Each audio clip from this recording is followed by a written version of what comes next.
Scott, What's up, Eric? I got an idea. Tell me about it. The Idea Tank Podcast. $1 million ideas coming at you now. You're in the Idea Tank, where we change the world one idea at a time. Thanks for listening today. Welcome to the show. Welcome to the show. So, Eric, what I want to know is how are you going to change the world today? Well, we are going to tackle the problem of wisdom. We're going to bring wisdom back into the world. We're not going to make it great again. We're going to bring it back into We're the going to world. make the world wise again. Yeah, we'll make the world wise again. We'll go with that. King Solomon wise? Yes. Sweet. Spoiler just happened. Oh. And Scott, how are you going to change the world today? Well, I'm going to help you find the perfect person to come and fix the problems that you're having with your kitchen sink. Whoa. Everything or just the kitchen sink? Everything and the kitchen sink. All right. I like it. I'm in. All right. You ready to dive in? Well, no. Because I need to know. Scott, how are you doing? Oh, yeah. We're human beings, Scott. We're not just a computer. I forgot about this part of the show. Yeah. I was ready to dive in. I got ideas. They're damned up. They need to be released. I know, but I don't have any good. I don't have anything funny to segue. But we'll figure out. We'll learn about the podcast later. Yeah. Scott, do you have something? Because I am welling up with rage. Is this your idea? No, this is what's going on. This is just going on. I think you need to go. I came over to Studio 17 from Studio 4, and I was hot. Hot and bothered. I'm a little cooled off now, which is good because you don't want to just talk about things when you're hot. I'm sure we're going to get into that later. Put away all the sharp objects around you. Yeah, and this isn't towards you. It might be towards some of the listeners. They're probably listening. So what are you bothered about? Okay. Now, let me do the whole I'm going to praise something before I destroy it, because that seems to be the proper way to do it. It always works, right? Yeah, you build them up, build up, and then crush. Then crush, because I want them to know I'm crushing them because I love them. Constructive feedback. I don't really love them, though. Let's be honest. I mean, it's an okay organization. We're talking about First Robotics. Now, have you heard of First Robotics? Yeah, it's basically like a high school robotics competition, right? It is, and I just took off my glasses for dramatic effect. Yes, it is a high school robotics competition, and as described by the founder, Dean Kamen, today, he wanted an event where everybody can win and everybody can go pro. That sounds... So everybody gets their trophy at the end of the day? Yes. Kind of. And Dean Kamen, he's the guy that invented the Segway, right? Invented the Segway. One of those guys. I think he owns his own island, right? I think he owns his own island. He has like a flying car-ish thing. And I want to say he made most of his money by making advancements in IVs and diabetes. I think he made huge steps. So again, I mean, I'm being funny before. Whenever you criticize somebody, it's really just for bad television drama to say that you're slamming them. And what angers me about this, nobody's perfect, nobody's close. A lot of people do great things, but let's just zero in on one example to talk about a bigger problem. And I think it's this idea that competition is bad and capitalism is bad versus the word they use is cooperation. The idea we're not going to compete with one another. We're going to learn about cooperating with one another. Is that the word that they actually use? Cooperation. They invented a word. Okay. Normally, I lose trust in people. This isn't towards them, but if you're going to make up a word, I assume you have an agenda, right? Yeah. I've got a lot of words for you from a business. I don't have them right now, but maybe next week I'll bring them on. All right. That are like that. Just so you can destroy our trust. Yes. Start with that. So what they're doing is, here's the great motive behind it. Sports is not life. You don't, when you pour yourself into something like basketball or hockey or football, you're directly learning some skills that most likely will not benefit you for the rest of your life. Mm-hmm. Being able to take a slap shot, it's a tough thing. You're talking hockey, right? Talking hockey, yeah. For those of you that didn't grow up in the North. Yeah, or those who did and still don't watch it, don't like it. But most of America. They're tough things. Taking a golf swing. Mm-hmm. It's tough. It's not. You're not swinging a club. It's a compound movement. They're difficult things. But what he's trying to say is, why are we putting so much effort into these things when, first of all, winning doesn't matter. Mm-hmm. It doesn't change the world. 2, your chances of going pro with them are very, very small. Look, you can play. That's very, very small. You can coach. You can get a job with a design company. Mm-hmm. My professor helped somebody design golf balls. But he's saying directly, what are you doing right now, and how are you going to go pro in it? His thought is, why should we have competition to declare winners that don't matter? Because there's so many variables. It doesn't say that you're better. If you win a competition, that doesn't mean you're better. It means you won. That's fair. So that's what he's trying to combat. Part 2 is, why compete in football when you can compete in some sort of engineering, programming, even marketing, sales, all these things that they do in FIRST Robotics, and they promote and they do a good job, because you can actually go pro, and you don't have to be, let's be honest. If you're below 6'2", who cares that you can play basketball from a professional level? If you're 6'7", somebody's gonna take a chance on you, right? But you got to be able to shoot. If you're above 7 foot, people might take a chance. But if you can't run, you're nobody. Yao Ming, right? Yao Ming. Oh, Yao Ming's so good. Different topic. If you can solve problems and you commit yourself to a career path, you're going to get a job. You're going to be able to support a family. It's very good. You can go pro. It's very realistic. So you have these 2 things that are true. Winning a sport doesn't matter. 2, going pro is very unlikely in a sport, versus doing engineering and building skill sets that you can go pro is important. But they took it to this whole other level where they lose the understanding of what it means to compete. The reality of the marketplace, and we're taking this from our real estate friends here, is that, what do you say? Do you remember what Right Path Real Estate guys say about capitalism?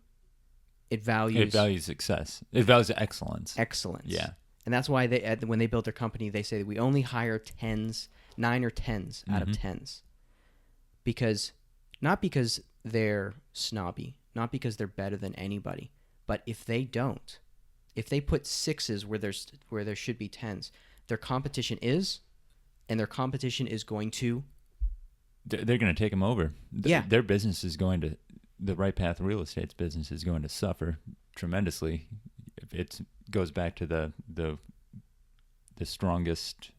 You're as strong as your weakest link. Yes, and in one word, they're gonna lose.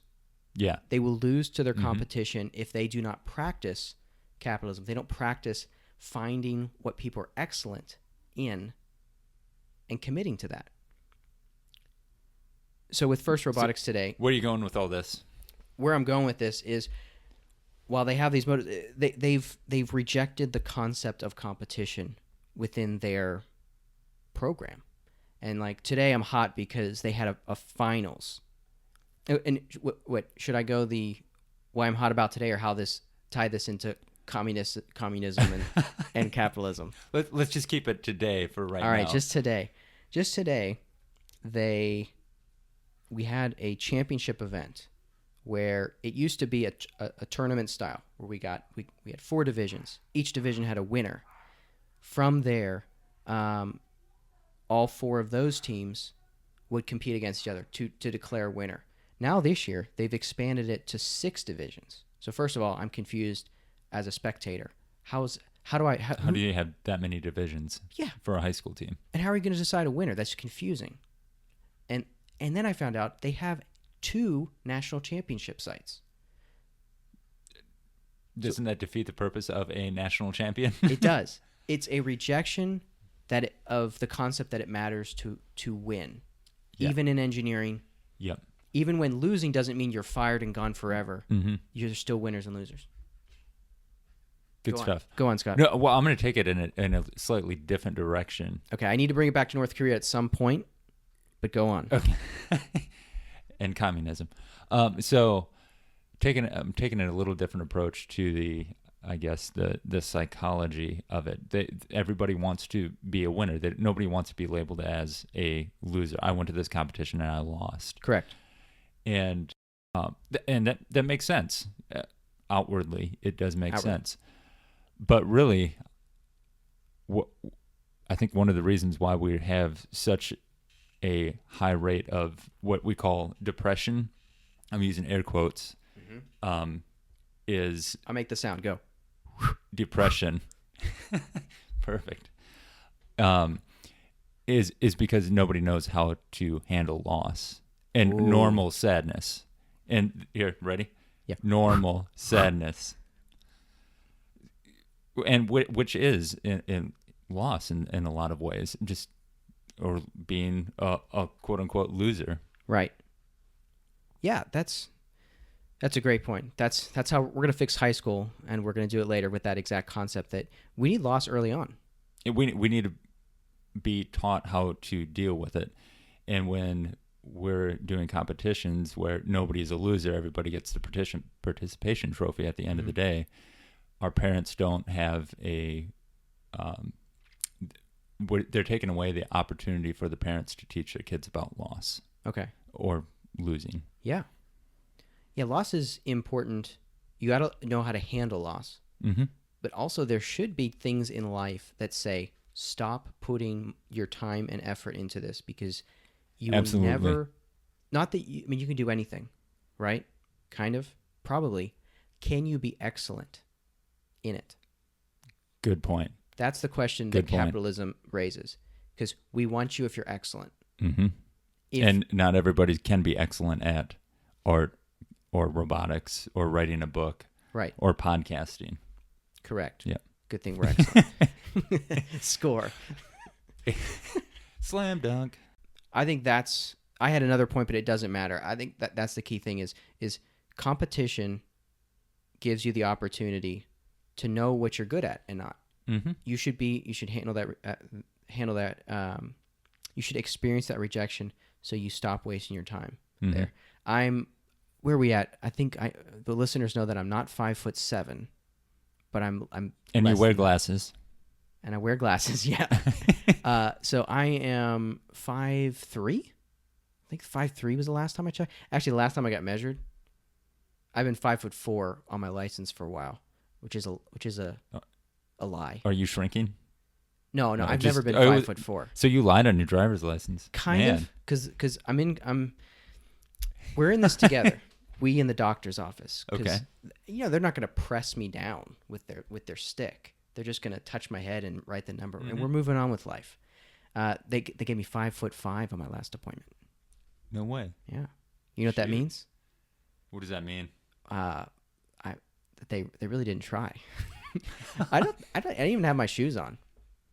So capitalism should value that person less because he's not excellent at his job. Well, capitalism does not value a 5'4" person to play hockey, which was what I wanted to do and what I was pouring a lot of time and effort into it. And I remember telling my parents at one point when I was like 16, I had the realization. I said, you know what?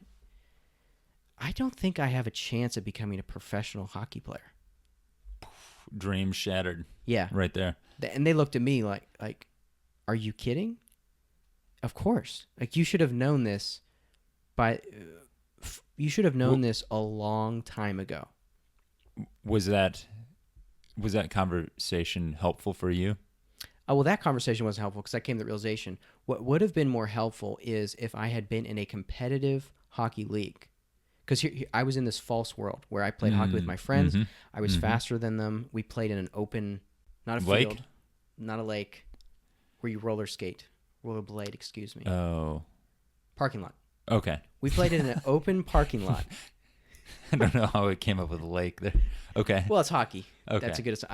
We're in Texas, so I actually had a great hockey game in Texas because a lot of Canadians moved here because of North Korea. Oh, yeah. Maybe? Are you tying North Korea into all this? I think we're going to bypass that. But okay. So that's probably a good thing.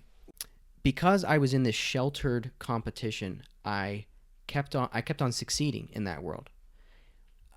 But Yeah. it was false reinforcement because while I was good, I had some skill, I had speed, because of my size, I could not in any way compete with somebody who was of average size, with about 5'10", right? Someone who's 5'10", just as fast, just as strong, just as good, I cannot beat them. And more people in this world are 5'10". And unless I was going to become extraordinarily good, like Martin St. Louis, who was about 5'5", and was an MVP and won a Stanley Cup, I knew I wasn't that good. I was good. But competition early on would have crushed my dream properly, so I could have refocused on something else. But I didn't. That's huge. The reason, I mean, that's my fault. My competition. You could just start your own hockey league for short people. Short people, yeah. We were talking about that for basketball today. A 6 foot under? I'm going to start one for between 6 foot and 6'6". 6 foot and 6'6"? Yeah. Yeah. The middle weight, the middle heights. I don't understand how people get their shot off if they're below 6'7". It impresses me. And it impresses Kim Jong-il, who's a basketball fan. We went to North Korea. There's the tie-in. Brought it together. Seamless. Cool. That's a lot going on. That was all today, too. A lot going on. So here's my idea. If you know how to run a league, I think we can do First Robotics better. We can, is a wildly popular thing by high school. Second Robotics. We'll call it. Or we can call it, let's get nerdy, First Robotics ++. There you go. Squared? Well, you know the computer science ++. Oh, yeah, C++. Or plus equals 1. I've been learning more Python this week. It's been enjoyable. Cool. Simple concept. Let's let people compete and let people win and let that positively affect them. I like it. Because that's the reality of the world.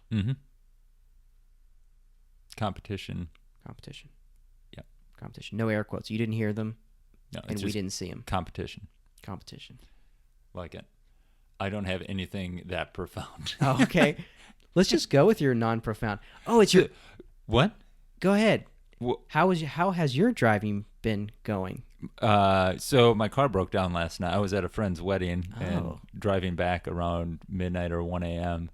And I had to go into work, and I checked on an experiment. And as I was leaving work, I was driving right off site, and I'm so glad it happened off site, so the tow truck could come and get me and wouldn't have to deal with security getting on site. But yeah, my car broke down. Yeah, I called, waited for the tow truck to come, pick me up, took the car to a auto repair store, and went there this morning to go check it out, and found out my alternator's bad and battery's bad. And so, of course, they gave me a quote of like $600-$700 to replace everything. And I'm thinking, oh my gosh, I don't want to pay this. And so, and just to be clear, you have that money. Yeah, I have that money, and we Anna and I, my wife and I, we could definitely do it and could swing it, but it's a lot of money to part with. A lot of Benjamins, Uncle Benji. And so I did, and I'm going to equate this to, it's the male middle white class version of the redneck saying, "Hold my beer and watch this," where where you see like a redneck guy. Yeah. And I use that term very endearing. But it's a redneck person that's like, "Hey, let's go take this snowmobile and go see how far we can drive it across this lake," or just something really ridiculous, or a caterpillar, and he's excavator, and they tie a rope to it, and they spin it around really fast, and you have the guy swinging around. Have you seen those before? Yeah. And somebody eventually gets hurt. The male white middle class version of that is, I watched a YouTube video. Yes. And so, I watched a YouTube video on how to replace an alternator out of a 2009 Toyota Corolla, and so I'm going to try that. I can get the parts for about $100, $150. Amazing. And and our battery should still be under warranty because we got that replaced about 1.5 years ago. So yeah, I'm gonna try it. I watched a YouTube video, and it seems relatively straightforward, and I'm kind of mechanically inclined, and so should be able to replace it easily. But really, but your time is valuable. Yes. From a business standpoint, and really, I'm not saving money. I'm just paying myself to be the mechanic. So why'd you do it? Well, why did I replace an alternator, or why will I? Yeah, why'd you pay yourself to be a mechanic? Time value. Well, time value balances out. I budget myself will probably take around hour and a half, and if I can save $500, And so you work that's running tests, yes, engineering level tests. Do you leave work with this hole in your heart, like a tool shaped hole in your heart? Like I have to build things. It's just a hammer and a wrench in there. Yes. Some days. Some. I think when experiments are going well, I'm thinking to myself, yes, this is awesome. Like, what else can I make? So that didn't have anything to do with you wanting to do this? No, not at all. They're completely separate. Okay. Really, what I like doing is the woodwork. I could do that all day long. That's right. So, yeah. And I think that's woodwork's not like your quote unquote grease monkey. No. Metal shop, machine shop type work. Much more pinky up in my mind. Really? Maybe I have a false image of this, but I don't think of Come and join me some week, and we'll see if it's pinky up. I'm thinking of like hippies, shirtless. Oh, in their tiny house, super hammering. Out of shape. Yeah, not super out of shape. Just like, dude, do something besides woodwork. Dude, you got to be in shape to do some woodwork. You ready to dive in? I'm ready to dive into the tank. Quick thanks to our sponsor, OutsourceMyFunding.com. If you need a small business loan and the bank said no, you have plenty of options. In fact, too many options. Outsource My Funding is like priceline.com for all of your funding needs. Check them out. On with the show. Here's a problem, Scott. Entertainment today is winning the war for our attention. It's not close. Would you agree? Absolutely. Our minds are like soil. How we care for them daily determines what sort of harvest will be produced. It's a garden. It's a garden, yeah. Me and Scott are Christians, but this really goes for anybody. Whatever you reap, you sow. Whatever you plant, that's what's going to come up. So if you're daily in the Bible, your thinking is your mind is going to be transformed and renewed by that. If you're in Hinduism every day, if you're in Netflix every day, if you're in Facebook every day, yeah, absolutely, and you might have a false perception of how everybody else's life is. That's a big problem. I think a big thing from that is other people eat your fruits. Ooh, and only the best, and they don't see the struggles that it took to get those fruit, to know that, like, hey, you don't have to be climbing Mount Everest every day. Although I have this friend on Facebook. Selfie. Yeah, it's like a selfie every day on a mountaintop.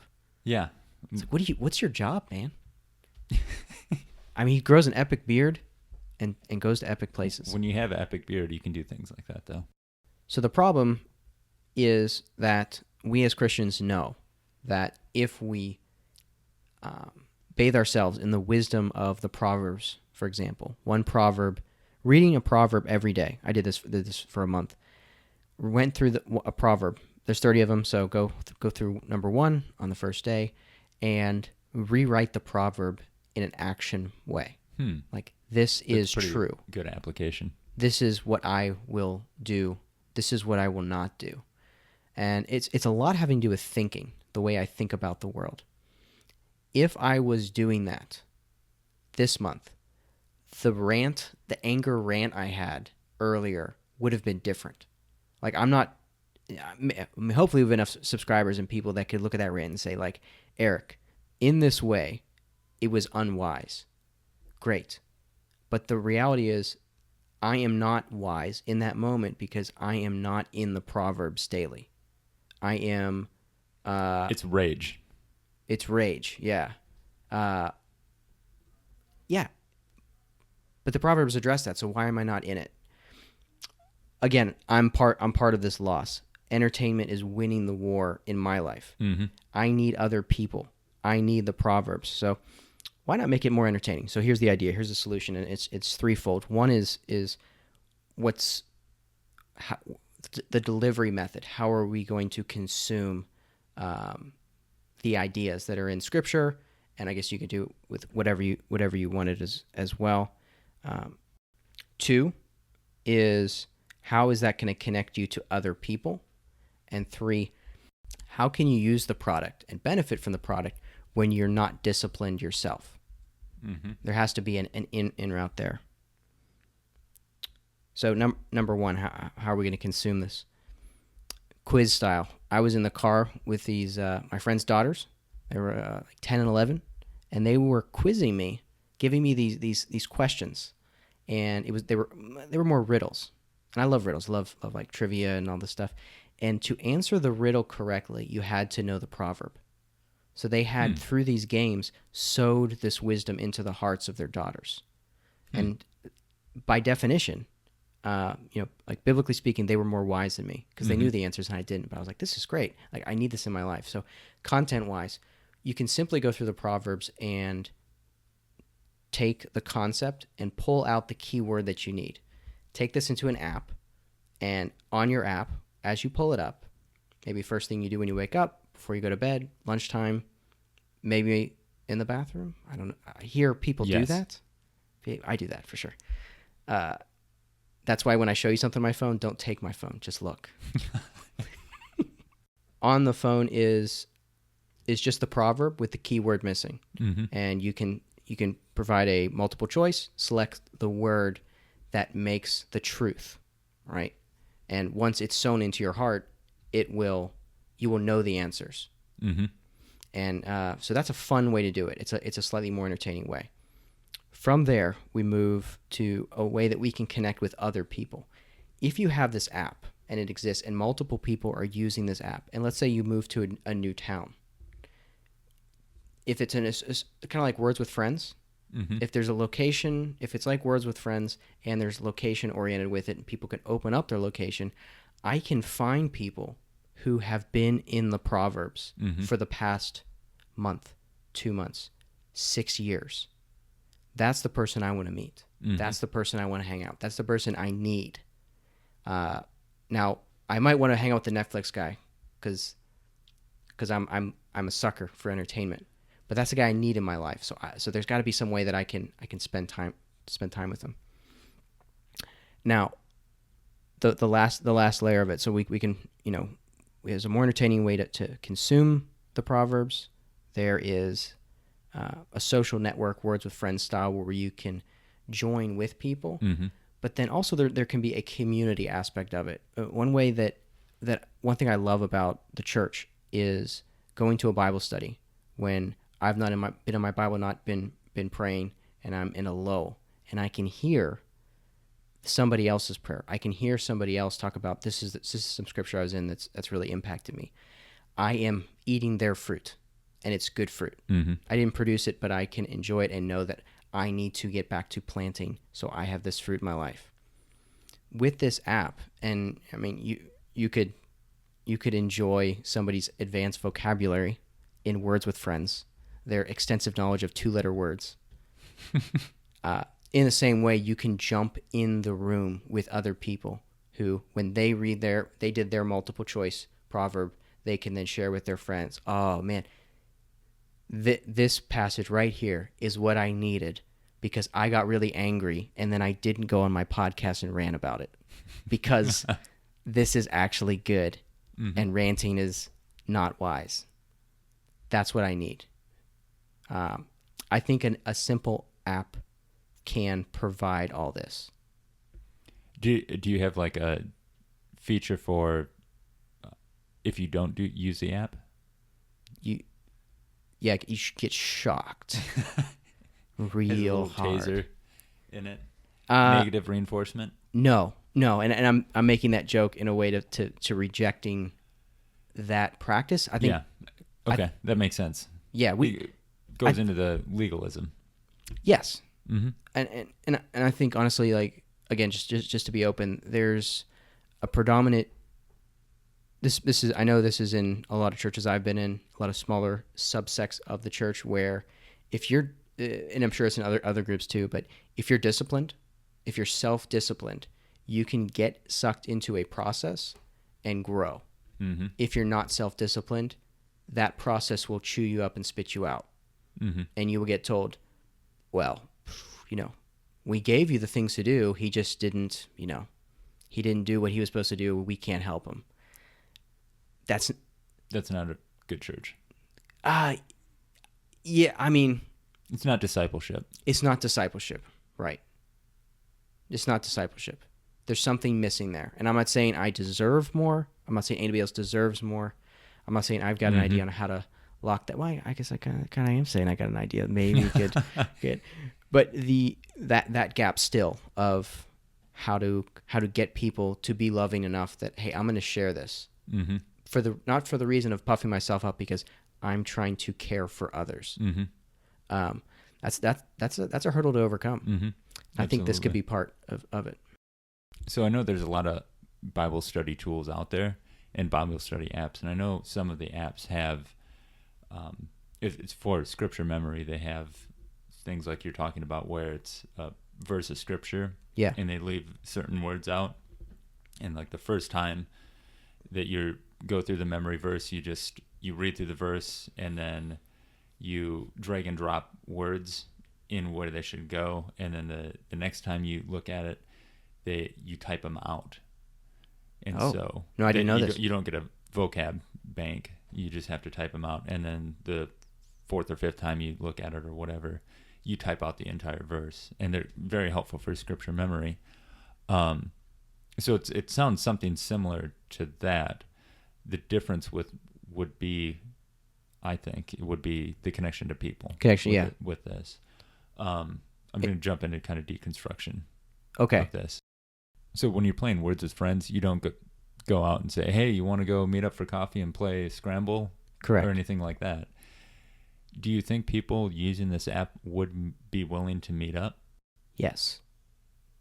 Yeah, I mean, for sure, yes, because, but for the reason I say yes, I'm thinking of a case that's probably different than the reason you're thinking that they wouldn't. Do you want to say why you think they wouldn't? And then I'll say why I think they would. Yeah, I'll add on to and make a comment too to that. It's just it's kind of foreign meeting up with random people that you meet on the internet. I think you're taught not to do that, do those things. And there's a certain age to it. Like when you're 40, that's probably okay to do, or 30, or late 20s. But 26, you're not an adult till you're 26, according to Obamacare. Yeah. Until you're on your own insurance. We'll have one of those buttons you press that you say, I am 27 or older. Yes, because those always work. Uh-huh. So instead of meeting up with individual people, I think bringing into an aspect of, hey, do you want to come meet up for church or come meet up for our small group? Might be of value to this app.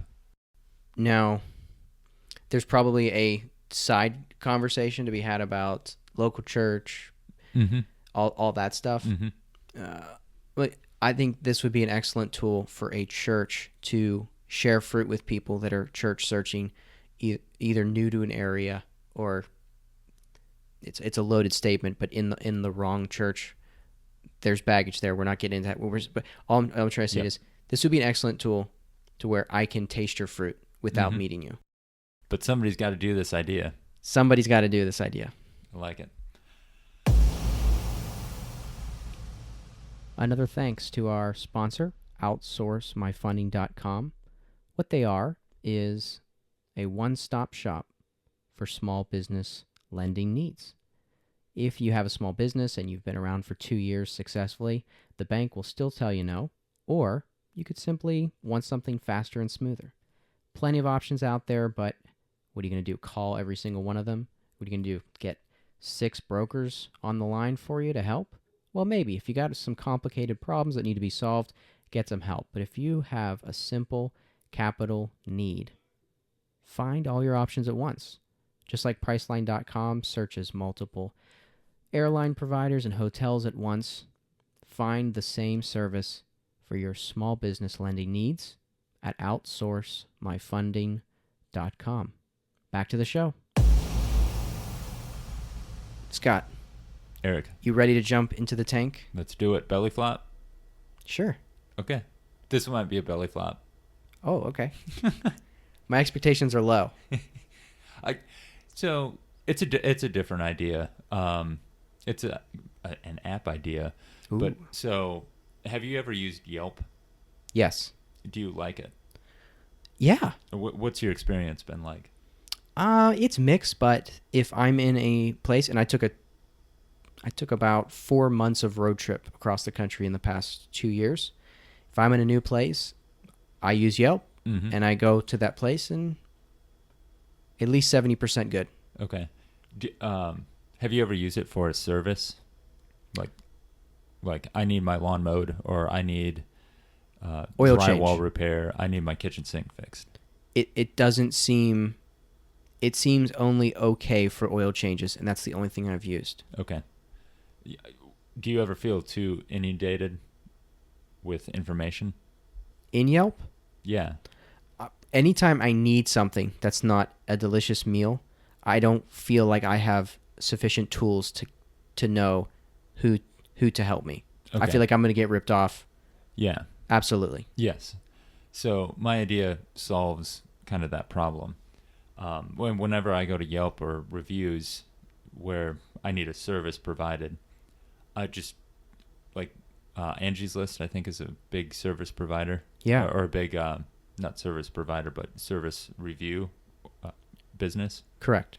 And whenever I go to those types of websites, I just feel like there's just so much information on there, and I kind of get overwhelmed. I just want to know, like, who's like the best person for this, the medium person for this, who's the low end for this, and I can kind of choose. So my idea is for an app that is basically, instead of a listing of all this stuff, it's more visual, where you have a triangle and you have a price corner, a quality corner, and a time corner. It's the value triangle. Yes.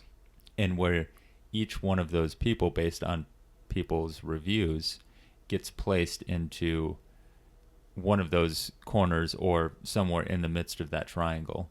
Ideally, like the best high quality person would be right. The best at all three of those would be right in the middle. And it wouldn't necessarily bring up everybody, all the information that you have.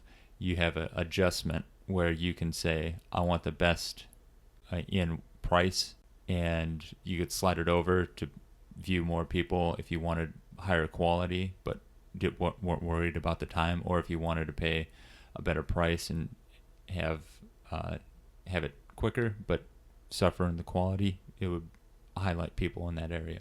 So that's the long and short of my idea. I like that idea a lot. It's just a visual representation of all of the lists of reviews, because when I go review something, there's so many reviews now that it's just, I feel inundated with them.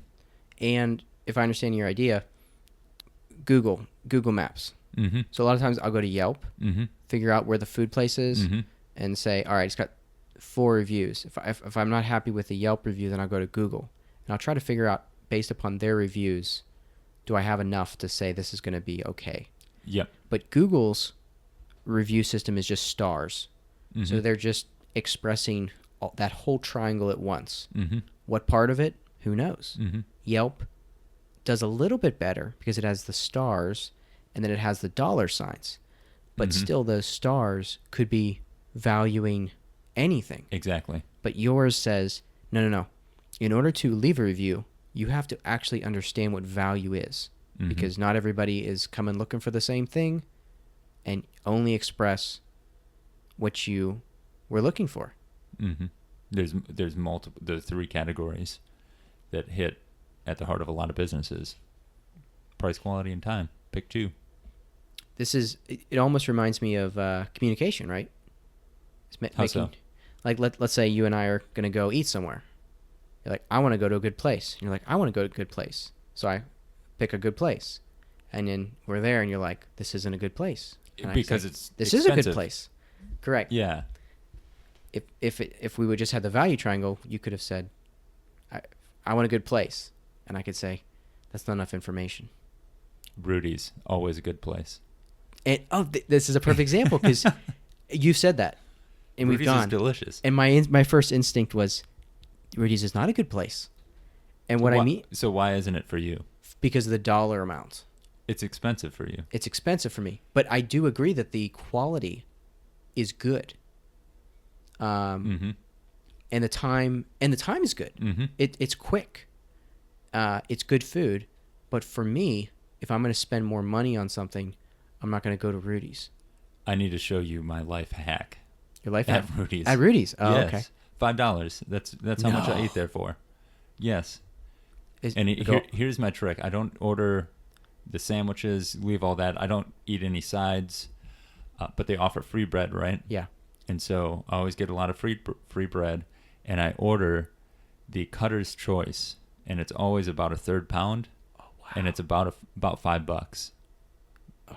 So that's great. That's and I just make my own sandwiches and dip it in, pour on some barbecue sauce, and call it good. And you showed me their cheap tacos. Yeah, Rudy's tacos, wonderful. So I would have never learned about this because I would have. I mean, if you invited me, like I've got enough money to buy the food, and if you offer, then like to go, like let's go, I'm gonna go, and I'm not gonna complain about it because it's just food. But if we could have that triangle style conversation, not only could we be clear about our communication, but I would have learned about this deal. You could have been having Rudy's a long time ago. I could have. Enjoying it. Do you ever get ribs on the Cutters? No. Cutter's Choice is basically, with brisket, you have a choice between moist or lean. Tell me it's moist. And so this is, it all depends on what's available to them. That's why they call it Cutter's Choice. So if they're cutting lean stuff and you happen to place the next stuff, you're getting lean. Do they have mayonnaise at Rudy's? Oh, I'm sure. Because that would solve any sort of lean or moist issue. I like this idea. I think you could. Yeah, I think you need to bring in one more variable. And fully define. I think the Yelp with a $sign, that indicates your price, but the stars break it up into two different things. Great. I think visual representation. Visual representation on a map. Not on a map. Visual representation on an app. On an app, yeah. I mean, like Yelp has different colors for their ratings. Like if you have between 4 and 5, you're red, and if you're in the middle, it's kind of yellowish. Okay. So you can immediately catch that visual. This is not I'm not making a worthwhile comment. I'm making the argument. Here's my added comment. People like visual stuff. Right? Yeah. Look, I was thinking about it too, like with a map. Who reads the map directions? You look at the map and you follow the map or follow the GPS. You never look at take a right at this corner and then go 500 feet and take a left at this next corner. I think people do, but I will say this. This is me building you up and then slamming you without actually doing that.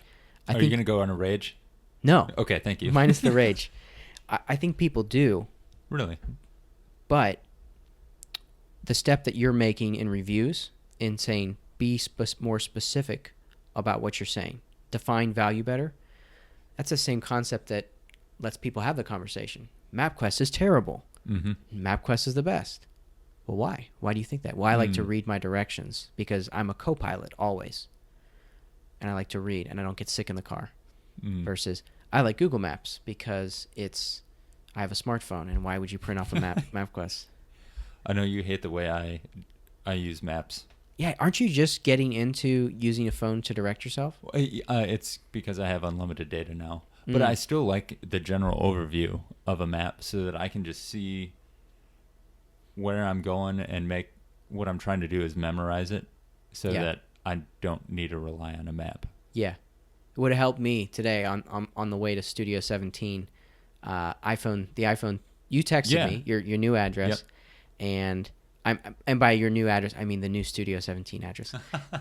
You texted me that address, and iPhone amazingly said, "Would you like to update Scott's contact with the new address?" It's like, yeah, thank you, iPhone. Click yes. Then I navigated there today.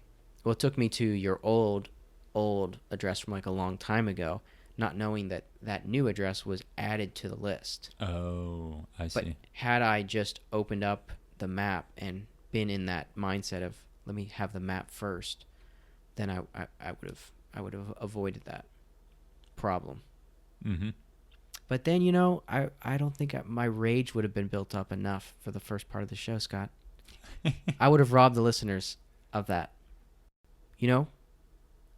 Somebody's got to do this. Somebody has got to do this. Well, that's our show for today. Somebody's got to do it. If you have an idea to share, tweet us. We'll mention you and the idea on the show. What if one of our listeners has already done one of our ideas? Tweet us at Idea Tank Podcast. These ideas are yours. Take them and change the world.